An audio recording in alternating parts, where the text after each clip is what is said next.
Bueno, gauze da, azken finen, olako arantzatxo bat, arrainaren arantzatxo bat, estarrin geldituz gero, lehenengo eta behin, medikutara joan asko molestatzen badigu, edo bertan hor trabatuta gelditu bazaigu, ez hasi favorez ez eskukin ez inungo pintzakin hori atera nahiet.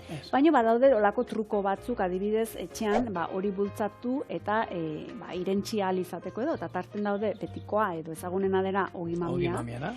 Baina batzuk esaten du, hobe izaten dela hau esnetan edo uretan bustita, irenstea edo horrek bilduiten dula eta ezurra edo esandakoa arantzatxoa jaitxearazi. Eta gero, beste batzun trukoak edo die, platanoa. Platanoa, testuratik eta nik uste dut likatxue da eta horrek heldu ingo zion. Hori da, arroza eta patata egosie, baina horrek sendoa izan beharra, oke. Gero badau beste truko bat edo, eta hau San Blasek ibilizun da errezoa.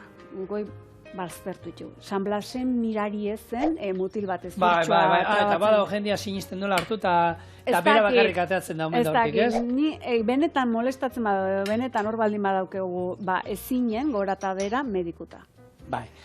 Niretzako betiko klasiko handia izan da ogi mamiana, eta gero irakurri izan dut, egia da, bananana ona iruditzen zaiz, azkenean baduka, ez?